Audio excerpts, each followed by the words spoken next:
Imagine explorers arriving to find our cities deserted. Our books have perished in some unknown catastrophe. All that is left to speak for us are the written words we have carved in stone. The travelers cannot make sense of our mysterious script. But if they could, would they comprehend who we were?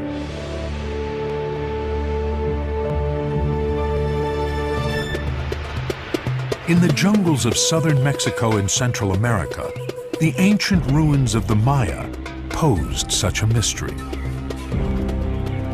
They revealed a civilization of stunning achievements, created in isolation from Europe and Asia.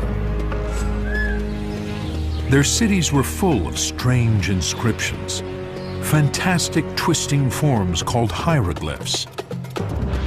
They were carved on monuments and objects, painted on pottery, and written in bark paper books.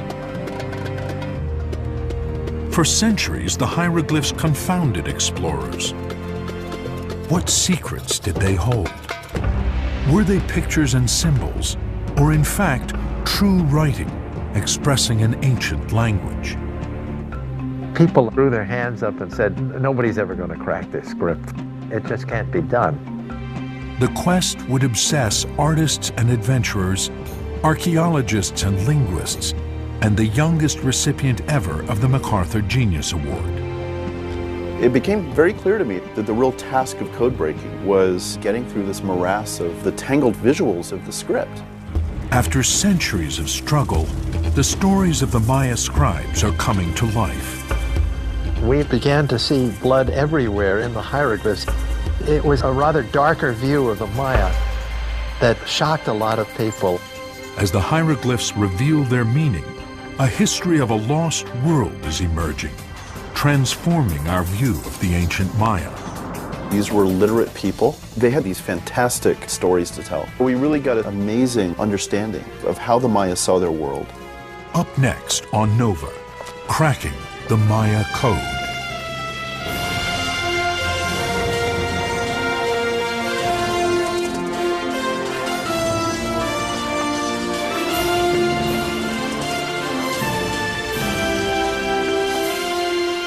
Major funding for NOVA is provided by the following.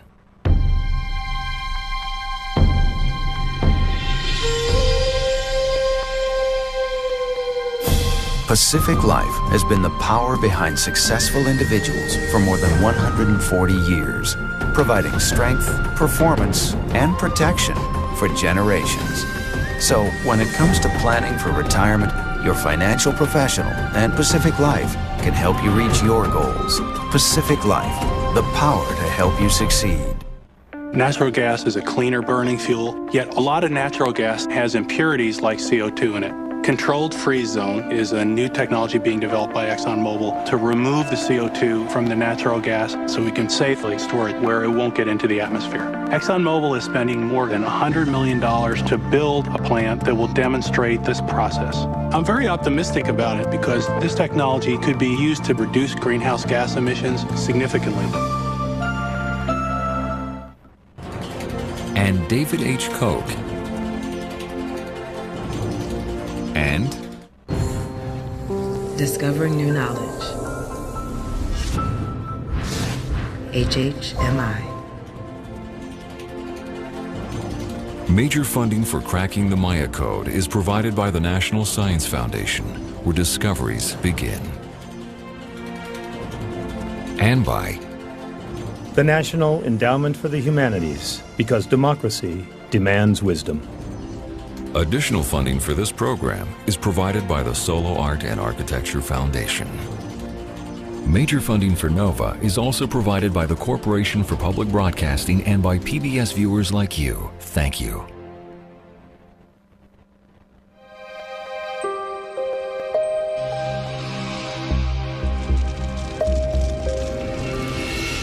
In the 16th century, the flames of the Spanish Inquisition scorched the New World, decimating the Maya civilization.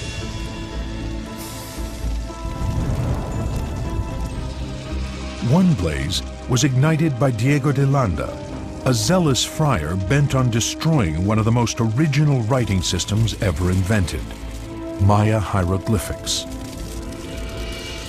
He looked at these writings of the Maya and he saw them as tools of the devil. And Landa felt that he had to take a firm, official political stance. Landa's mission was to convert the Maya to Catholicism in the Yucatan Peninsula. Upon learning they were still making offerings to ancient gods, he arrested and tortured thousands of Maya for crimes of devil worship. He inflicted a primitive inquisition on them that was incredible in its ferocity. At the same time, while destroying everything that he could find that was what he would call superstition, in other words, a good part of their culture. So they had a great ceremony of destruction in the plaza and burned hundreds, maybe thousands of books. We will never know. And of course, out of all of that, only 4 books or partial books survived. Maya scribes were forced to learn European script. The writing system totally died out in the centuries that followed the Spanish conquest. I mean, people were probably burned at the stake for writing in the old system. By the 18th century, I don't think anybody could write. Knowledge of the ancient Maya script soon vanished. It would take centuries of struggle before the hieroglyphs could be read again.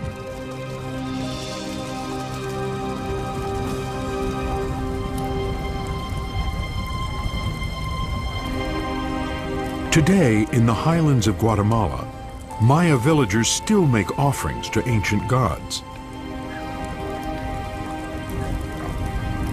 They seek guidance about favorable days for planting and harvesting, business and travel, courtship and marriage. Although they hold on to their heritage, the Maya have been a people cut off from the written words of their ancestors. Now, the decipherment of the hieroglyphs is bringing their past to life. The hieroglyphic records have so many stories to tell about just who the actors were on the stage of Maya history and what the major events were. And those glyphs give the Maya 1,500 years of history, written in the words of their ancestors, not in the words of white people from Europe. This is our one and only opportunity to peer into the Americas before the arrival of the Europeans and hear these people speaking to us. Since ancient times, the Maya have lived in a region that extends from southern Mexico through much of Central America. The heart of their civilization lay between the highlands of Guatemala and the plains of the Yucatan, much of it a vast region of dense jungle. Here, around AD 200, they began building their great cities, Tikal, Copan, and Palenque. They were renowned for their monumental architecture. Pyramids and temples towered over plazas and ball courts, where kings ascended to the throne and warrior athletes competed for their lives. There were dramatic kinds of ceremonies and public events for public consumption, the exercise of power in its most dramatic forms. Maya civilization thrived for over 2,000 years, distinguished by a sophisticated culture. The art involves a level of graphic imagination and expertise that is unparalleled. As Europe entered the Dark Ages, these city-states reached the height of their glory, some supporting hundreds of thousands of people. They were the greatest of all New World civilizations and the only fully literate society in the New World. Yet mysteriously, in the 9th century, the Maya abandoned many of their cities. The temples and pyramids in the central lowlands were swallowed by the forest and forgotten.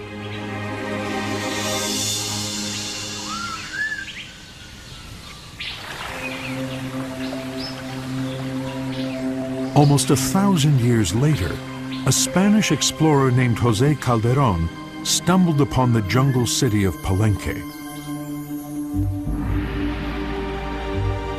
Inside its abandoned temples, Calderón and his men found huge stone tablets carved with figures and hieroglyphic writing. It's really clear that they're looking at something that's totally alien to them. And they're wrestling with this idea whether it's picture writing or whether it's something more than that. As news of the strange texts spread, French artist Jean-Frédéric Waldeck traveled to Palenque in 1832 to sketch its hieroglyphs. Believing that Babylonians, Phoenicians, or Hindus had built the Maya cities, Waldeck's drawings even included Indian elephants. We now know that the Maya weren't even writing anything that visually looked like an elephant. He was not understanding the forms of the signs. And this is the theme that you see time and time again with artists trying to record Maya inscriptions up until the 20th century. As more sites were discovered, explorers did their best to draw the unfamiliar glyphs. But their work lacked the detail needed for decipherment. Everything would change in the 1880s when Alfred Maudsley arrived with a glass plate camera.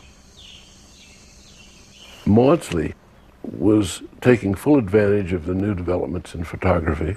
He had gone into all of the sites fully equipped with large format glass plate negatives and immense effort, these caravans of equipment. You see these lovely photographs with the entire Great Plaza cleared. Well, it wasn't that way when he got there. He had to set a lot of people to work clearing these areas so that he could get decent photographs. Maudsley's photos captured the hieroglyphs in exquisite detail. If you're going to deal with an ancient body of inscriptions and try to crack an unknown script, you have to have a really good record, and he was the first one to make it. But unknown to many scholars poring over Maudsley's photos, the work of decipherment had already begun, with the rediscovery of Maya books that had survived the Spanish conquest. 3 surfaced in Madrid, Paris, and Mexico, but the most exquisite manuscript made its way to the Royal Library of Dresden, Germany. It is called the Dresden Codex.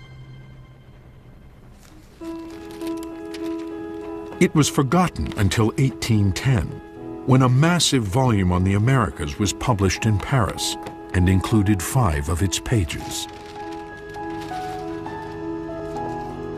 Its strange hieroglyphs pushed an eccentric scholar, Constantine Rafinesque, to try and crack the Maya code. He looked at these bar and dot numbers, and he said you never get more than 4 dots. A bar probably stands for 5. 1 would be a 1 dot, 2 would be 2 dots, 3 would be 3 dots, 4 dots. Then you'd have a bar, and then a dot would make it 6. 2 dots in a bar is 7. And that was the first time anybody had ever deciphered a Maya hieroglyph. That is the beginning of the decipherment. The quest would move to Dresden, Germany, when Ernst Fürstemann, a librarian, stumbled upon the Dresden Codex. The priceless book had sat in the library overlooked for decades. Can you imagine being able to pull out one of the most important primary sources in the prehistory of the New World and to have it there in front of you and just look at it and work with it? Fürstemann discovered the Maya had developed a calendar to mark time and even pursued astronomy. In the Dresden Codex, he found precise predictions for the dates of lunar and solar eclipses. And there were tables tracking the cycles of the planet Venus, which was linked with warfare.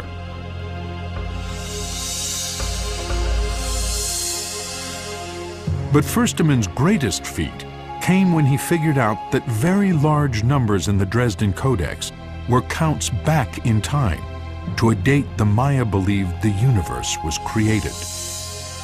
4 Ahau, 8 Kumku.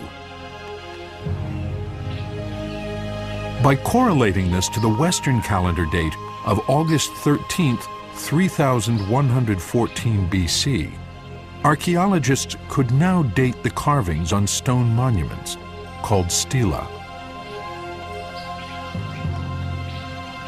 One expert in Maya glyphs was J. Eric Thompson, a brilliant British archaeologist and epigrapher.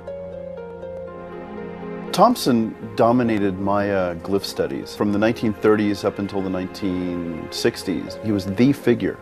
No one else at that time had any idea what Maya writing really was.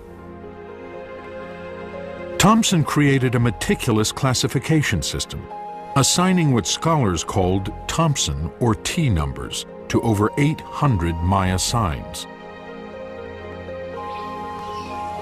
After living among the Maya in Mexico and Belize, he came to deeply admire their culture.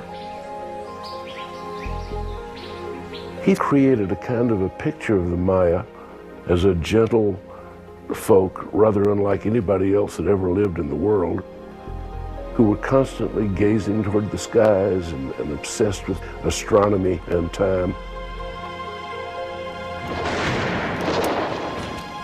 Thompson's view of the Maya was influenced by his experiences in World War I. Anybody who had actually been in the trenches in the First World War never really wanted to hear anything but peace after that.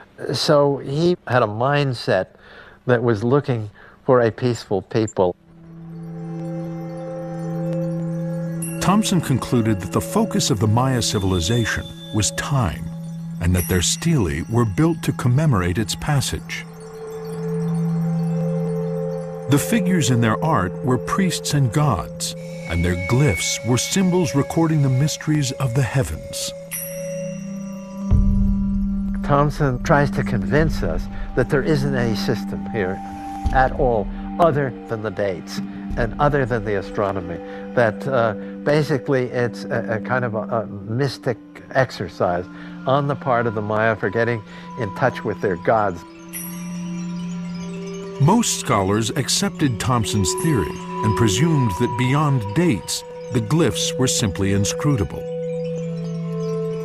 People sort of threw their hands up and said, nobody's ever going to crack this script. It's basically too much of a hodgepodge, and it just can't be done.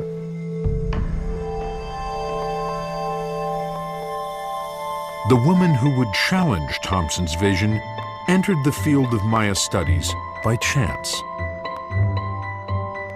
Tatiana Proskuryakov had studied to be an architect, but when she graduated in 1930, the country was in the grip of the Great Depression. She had no real job ahead of her, and she wandered into the museum of the University of Pennsylvania and saw that there was an advertisement for an artist to go and do drawings or reconstructions and so forth of the ruins at Piedras Negras, a major, major classic Maya site. And Tanya began her work there in the field, and she started to do reconstructions of what it would have looked like in the past. She was a skilled surveyor and draftswoman. Her reconstruction drawings were so architecturally precise, they brought the ancient Maya city to life. It's almost as if she had some sort of X-ray vision, built into her brain, so that she could look at a ruined temple and guess how many terraces there were supporting the superstructure at the top. And she turned out to be remarkably prescient. For nearly 20 years, Proskuryakov toiled as a lone woman archaeologist in a field dominated by men. She left fieldwork in 1958 to join Harvard's Peabody Museum, spending her time in the basement where the Maya files were stored. One of her projects was to piece back together all the fragments of jade that had been shattered into various bits and pieces. And it was at that point in time, when she was laboring away almost anonymously, that she came up with her great breakthrough. Proskuriakov had photographs of dozens of stelae at Piedras Negras. When she arranged them by the dedication dates, she began to notice a pattern. The Maya would set up a series of stelae in front of a temple, one every 5 years. The first stela in each series always showed a figure seated in a carved niche. At the bottom of the stela was a sacrificial victim. A ladder ascended to a seated figure above. Proskuriakov resolved to make sense of the scene. Each stela in a series stated the date of its dedication. Several stelae also had another mysterious date. It was followed by a glyph of a bird head wrapped in a cloth. Thompson nicknamed it the toothache glyph. But what did it mean? Proskuriakov found a clue when she discovered another date that fell anywhere from 12 to 31 years before the toothache event. The glyph following this earliest date was always the upended head of an iguana. And what she hypothesized was that the first one was a birth glyph. And then the next glyph might be, this is the date on which he acceded to the throne. The dates fit her theory perfectly. The time from the birth of one king to the accession of the next was never more than 60 years, a reasonable human lifetime. Her hypothesis then was that each one of these series were the life story of a particular ruler. It was a dynasty she was dealing with. It was history for the first time. Suddenly, Proskuriakov's brilliant insight transformed the images on the stelae. The alcoves were thrones. The figures were not gods and priests, as Thompson believed, but kings and queens. This was a family history.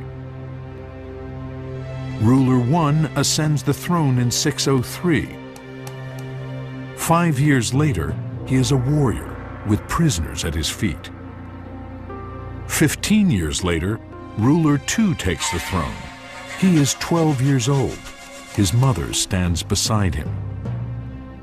At age 26, he is dressed for battle.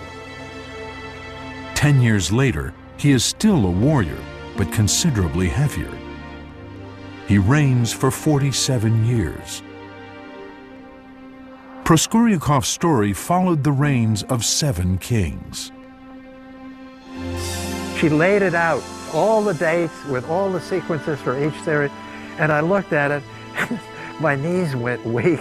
I said, Tanya, you've done it. It's the most important discovery of all time. She presented the paper to Eric Thompson, and Eric Thompson said, oh, Tanya, you know that can't possibly be true. There is no history in the inscriptions. And she said that the next morning, she came back to work to be greeted by Eric Thompson, who said, you're absolutely right. Which is amazing for somebody like that who'd been a lifelong opponent of the idea that this was history. And that was it. That just changed everything. We now know that we were dealing with history on these monuments.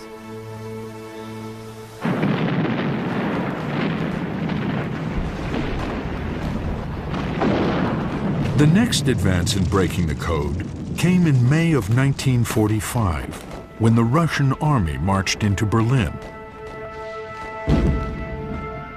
In the ranks was a young officer named Yuri Valentinovich Konorosov. He told me once that in the ruins of the National Library, he found a book lying there that had survived the fires and all the rest of it that he picked up, which was a very good black and white reproduction of the 3 then known codices, the Dresden, the Madrid Codex, and the one in Paris.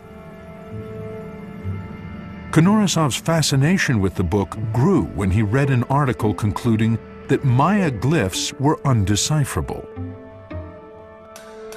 He took it as a challenge and obtained a degree in linguistics to become a lone Russian Mayanist in a field dominated by Eric Thompson. Because he was behind the Iron Curtain during the Stalinist period, he also was intrinsically very isolated. He didn't have a lot of ideas floating around that he had inherited from other people, ideas that, in Thompson's case, were quite simply wrong.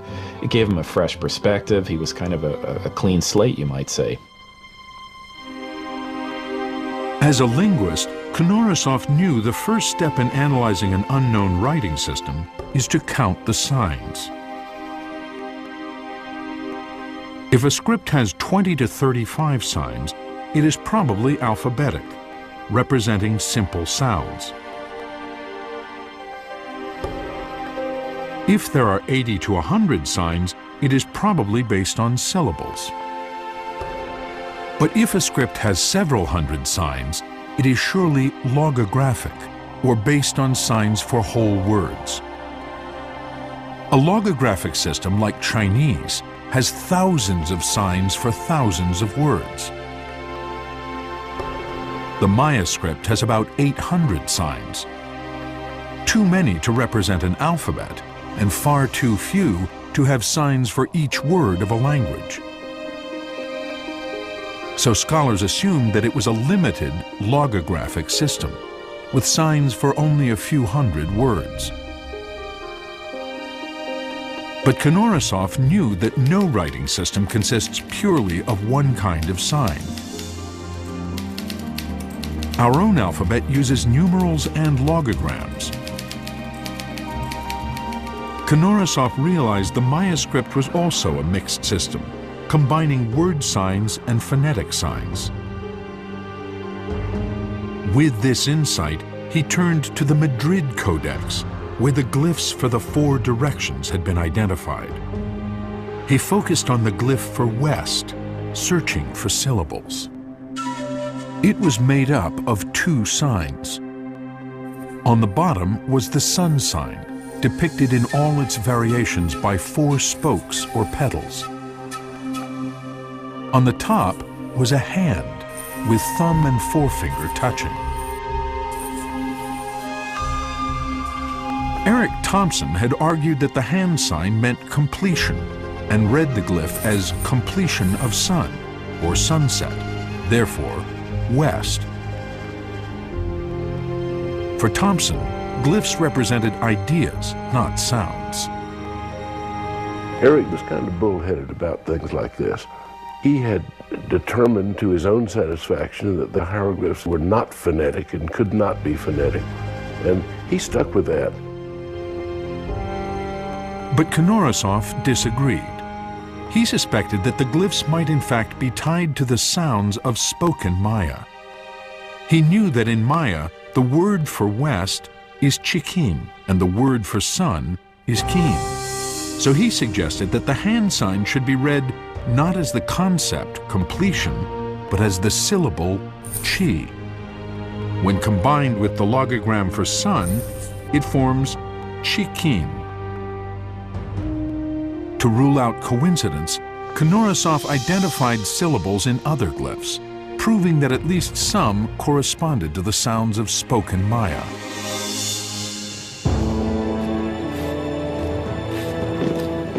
And of course, the Soviet propaganda apparatus jumped on this and said, look, inspired by the wonders of Marxism and Leninism, this young scholar has done what none of the imperialist scholars in Britain or the United States or Germany could ever do. He's shown how the Maya wrote.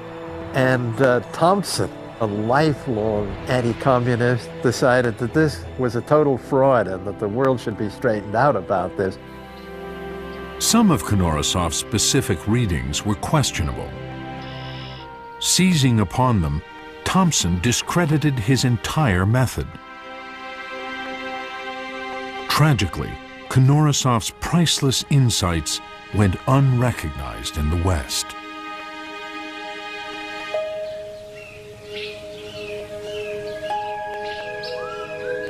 But the era of lone scholars scattered across the world was coming to an end.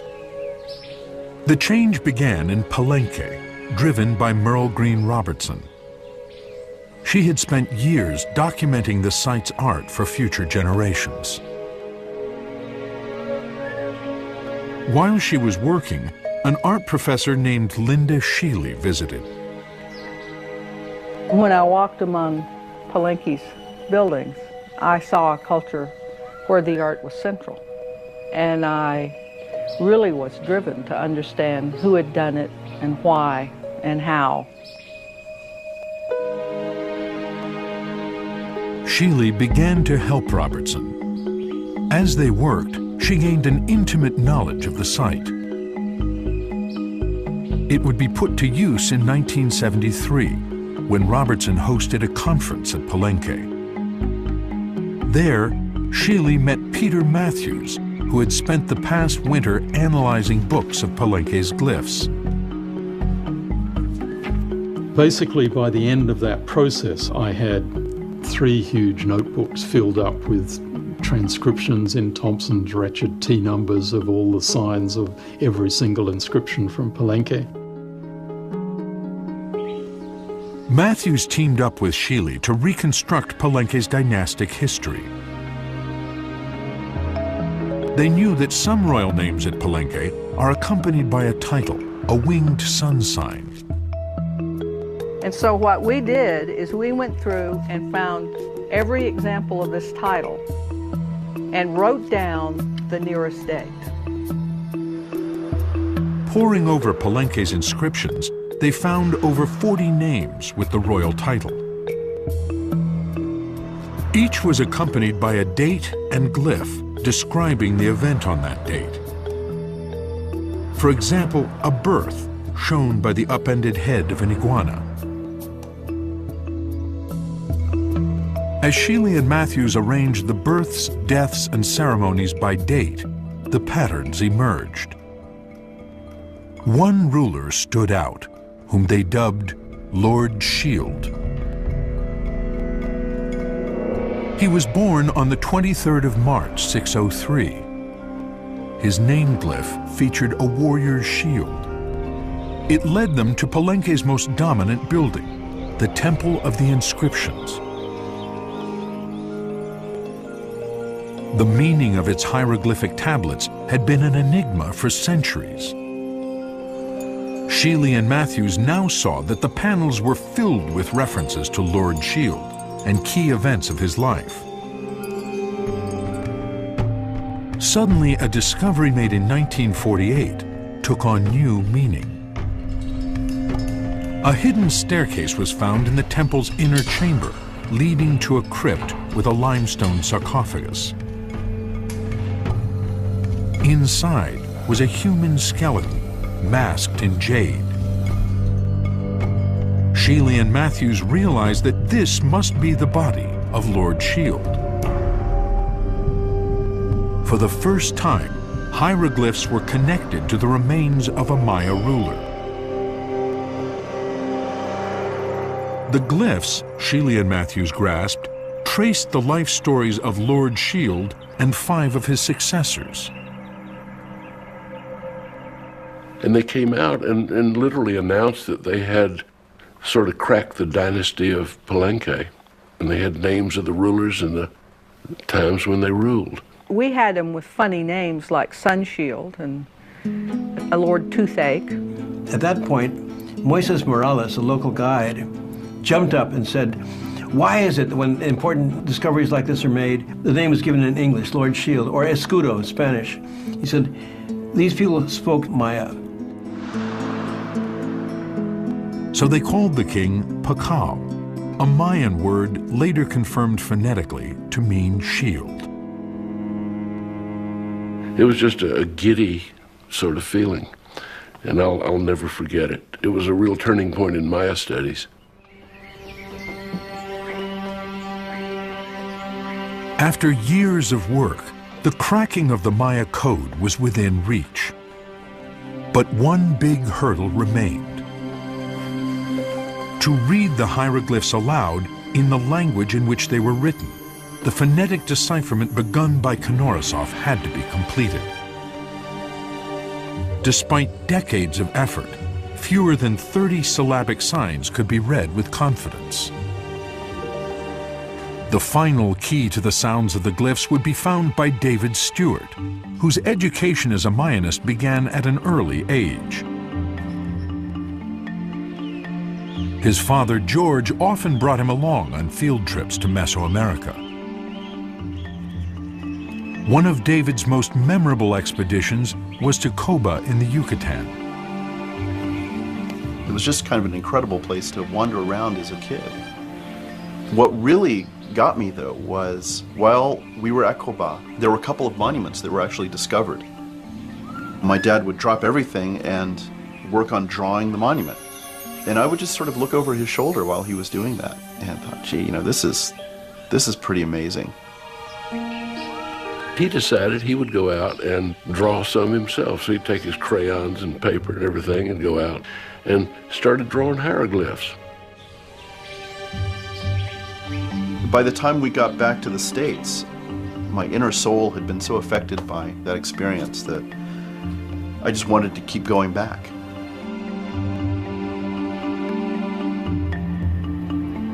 Two years later, George took David to meet Linda Sheely. I remember kind of sitting there quietly in the office while she was drawing a glyph, and I don't know why I blurted this out, but I said, "Oh, that's a fire glyph." And Linda kind of paused, and I remember she sort of looked behind her shoulder and over at me and said, "Yeah, you're right, kid, that's a fire glyph." George said that they would really appreciate it if there was ever a chance that David could study with me or something. And so on the spur of the moment, I said, why didn't he come down to Palenque this summer?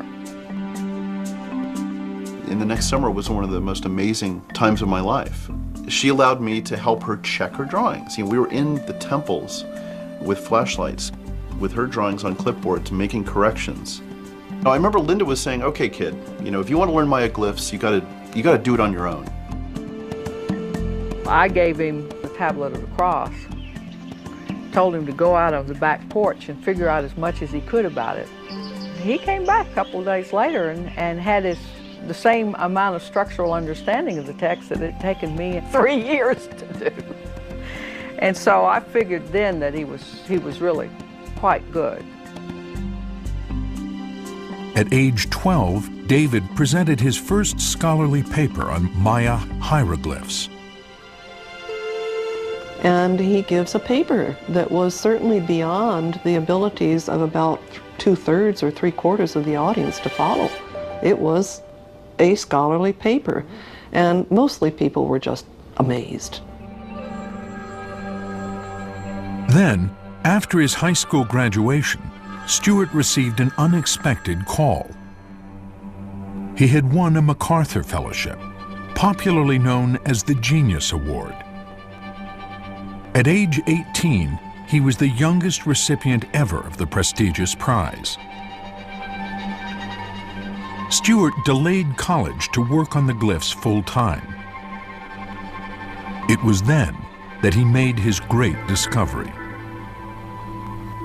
It came when he focused on a pair of signs already believed to have been deciphered. Eric Thompson had pointed out that one of these signs signaled a count forward to a new date. The other, a count backward to a prior date.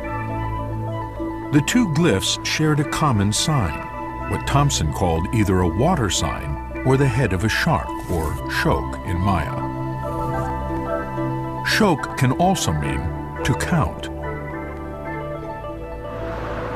But Stewart discovered that several other signs also substituted for the shark.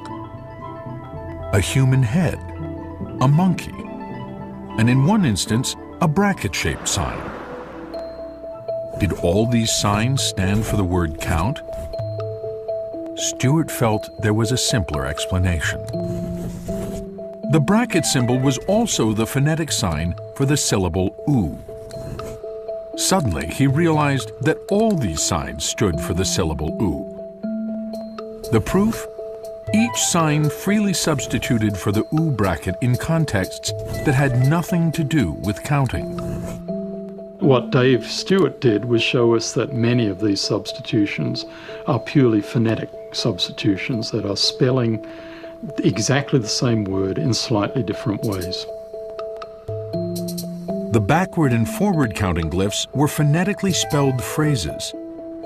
I-U-T and U-T-Ya. In Maya, I-Ut means "and then it happened," and U-T means "since it happened." The words that Thompson had viewed as mere dates were in fact telling a story. And then it happened, on the day 1 Kib 14 Kankin, that she was adorned in marriage, Lady Khatun Ahau, Lady of Naman. And after 10 days, 11 months, 1 year and 1 score of years, then it happened on the day 4 Kimi 14 Wo that their daughter was born, the royal Sun Lady. The implications were revolutionary. Epigraphers had been searching for a single sign for each syllabic sound. But if U was represented by more than one sign, then other syllables might be as well. One of the things about Maya writing which makes it so complicated is their love of substitutions. One sound can have 13, 14, 15 different versions. They hated repeating themselves and loved showing new things. And the recognition of those substitution patterns was what began to break down the complexity of Maya writing into something which was a manageable, comprehensible system. Each time a Maya scribe wrote a given word or phrase, he could choose from a variety of signs and combine them in new ways. A sign could be written abstractly, or as the head of a human, animal, or god.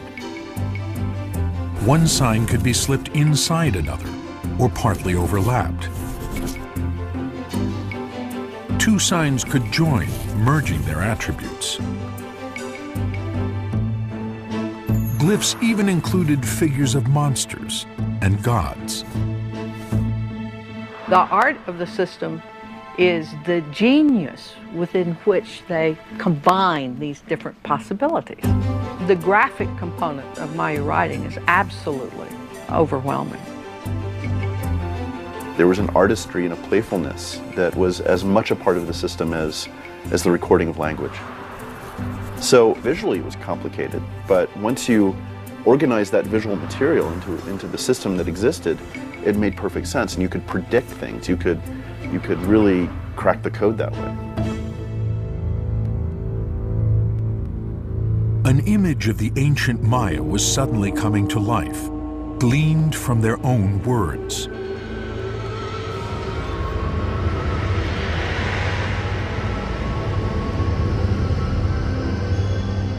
Some glyphs simply described personal possessions. Utupa, Utup, his ear ornament. Ubaki, Ubak, his bone. Ulak, his plate. Ukib, his drinking vessel. They're describing particularly important objects belonging to the royal court. They're probably gifts, they're received, they're given. They're part of a social process that helps to bond these societies together. It's like having a time machine to be able to read these texts. And to me, it's a rare privilege to be able to read them out loud in the language in which they were written. Maybe sometimes I'm the first person to actually say them out loud in 1,000 years. Soon, more esoteric ideas emerged in the writing. There were glyphs describing frightening otherworldly beings. These glyphs were appearing with scenes of these fantastic animals and creatures and spooky-looking walking skeletons. And this was a different kind of thing from what we were used to reading about in Maya glyphs. You know, they weren't talking about monuments, they weren't talking about warfare. They were talking about kind of the inner souls of people. As the readings poured out, a more complex view of the Maya began to emerge. Instead of these peaceful stargazing astronomer priests, the Maya were shown to be like any other civilization with a great deal of conflict. One of their great claims to fame was how many captives they had taken as offerings to their gods and ancestors. They would also periodically engage in the most precious offering of all, which was in offering their own blood. The importance of self-sacrifice can be seen in this ceremony. A royal lady conjures a vision of a serpent with an offering of her own blood. She has perforated her tongue with a stingray spine to draw a rope embedded with thorns through the incision. In front of her, slips of paper soaked in her own blood burn in a ceramic bowl. Out of the rising smoke forms the vision of a serpent. From its mouth emerges the figure of an ancestor. The upper text describes the ceremony. On March 28, 755, a vision was conjured of the serpent Yash No-chan, the animal spirit of the god Kawil. And then a vision was conjured of the ancestor, Yash Chawim. The glyph for conjure shows a hand grasping a fish. It's this idea of grabbing something that's elusive, reaching into another realm in a way, or even into the underworld, and wrenching something out of that and bringing it into your own world. That is conjuring. From glyphs and art, the psyche of the ancient Maya was emerging. We now saw the Maya people as a whole. So you could look at a piece of Maya art and the inscriptions on the tops of the vases and understand what the heck these people were doing. One myth, painted repeatedly on Maya vases, echoes a surviving 16th century manuscript, the Popol Vuh. It tells the saga of twin brothers summoned to the underworld. They play a ball game against the lords of the underworld in which they are finally defeated, and they are sacrificed. The head of the main brother there is cut off and hung up in a tree. And a young lady comes by who is the daughter of one of the lords of the underworld. She talks to the head and it spits into her hand. Naturally, she becomes pregnant. Banished from the underworld, she eventually gives birth to a second set of twins. They become skilled warriors and return to the underworld to fight its lords. After a series of clever tricks, they resurrect the body of their father, the maize god, and bring food back to their people. Then they rise up to become the sun and moon. This is the single most important myth that we have from the entire New World, probably the most important piece of literature ever produced in the Western Hemisphere. The decipherment was not only illuminating the inner world of the Maya, but also casting new light on the power struggles tearing apart their great city-states. It became clear that from the 3rd to 9th centuries, the Maya world was dominated by warring superpowers. We began to see blood everywhere in the iconography and in the hieroglyphs. They were not a peaceful people, but involved with absolutely bloody sacrifice. In this sculpture, a captive has been scalped, disemboweled, and crippled. Wood is tied to his back to set him on fire. There were well-defined groups that were really at each other's throats, battling each other and causing havoc on the landscape. The glyphs reveal the mayhem. Chuk, to capture. Hoob, to take down a city. Pool, to burn. Chak, to decapitate. One scribe grimly wrote, "The skulls piled up and the blood pooled." On the last dated monument of Copan, the great king Yash Pasa hands his scepter to his successor, signaling the dawn of a new dynasty. But this new reign never began. The scribe telling its story fled, leaving the monument unfinished. The kingdom could no longer sustain either rulers or artists.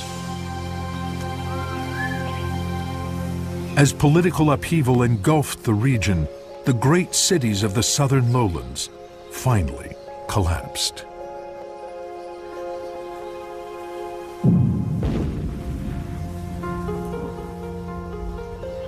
Over 1,000 years later, in the 1980s, Maya villages were again under siege.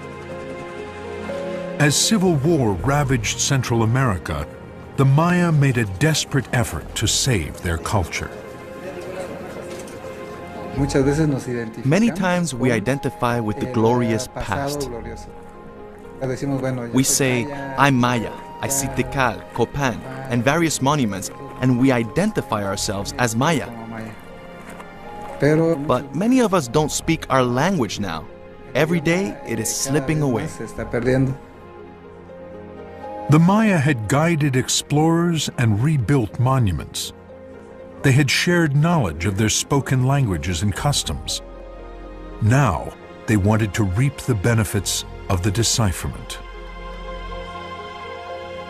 So at this Mayan workshop in Antigua, I gave a presentation about a hieroglyphic text, and I showed how you could read it. And the guys came up to her after the paper and said, you were showing Maya hieroglyphics there on the screen. I said, yeah. I said, it looked like you could read those. And she says, yeah, we can pretty well read those now. As I said, whoa, this is our history. They said, this is what they've always kept from us. This is what we want to know. This is the history they never taught me in school. It is very important because it is the history I care about.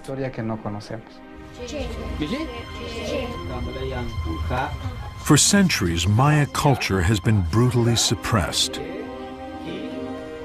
Its people were pressured to speak and write in Spanish and take Christian names. Now, the Maya are rediscovering the hieroglyphs and their history. One of the most precious gifts that any group of humans on the earth has is history. The process of actually deciphering it, that's only the first tiny step to understanding what this great civilization contributed to the heritage of humanity. Glyphs represent our one and only window into the pre-Columbian past. It doesn't answer all the questions that we'd love to have answers to, but it does give us an insight, an indigenous insight into what they thought was important.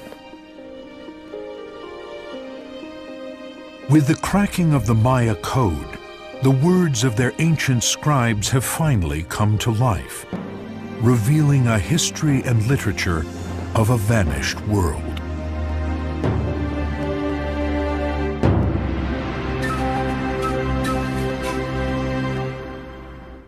Next time on Nova. Columbia, Houston. Oh my God. The shuttle broke up. A devastating disaster. An explosive investigation. The engineers knew how risky this was. The management wouldn't listen to them. And a controversial debate on the future of the space program. If you're going to risk people's lives, it ought to be for a purpose. Space Shuttle Disaster. Next time on Nova.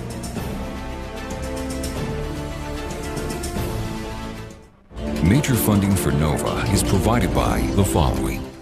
Natural gas is a cleaner burning fuel, yet a lot of natural gas has impurities like CO2 in it.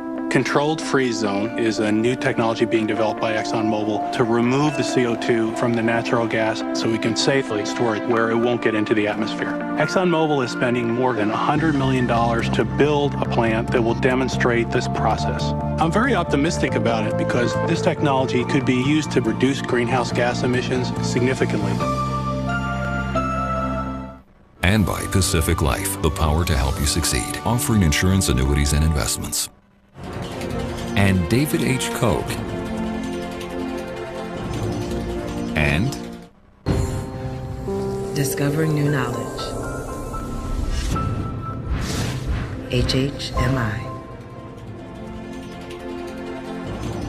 Major funding for cracking the Maya Code is provided by the National Science Foundation, where discoveries begin.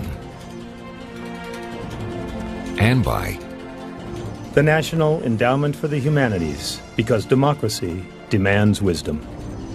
Additional funding for this program is provided by the Solo Art and Architecture Foundation.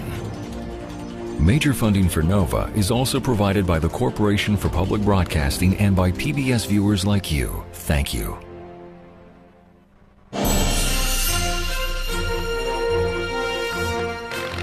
To see the companion website for this program or to find out more about NOVA, visit NOVA's website at pbs.org.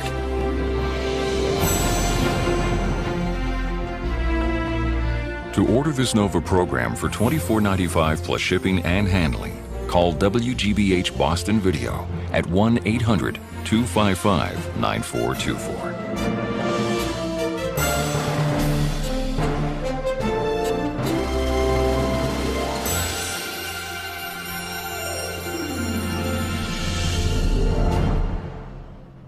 NOVA is a production of WGBH Boston.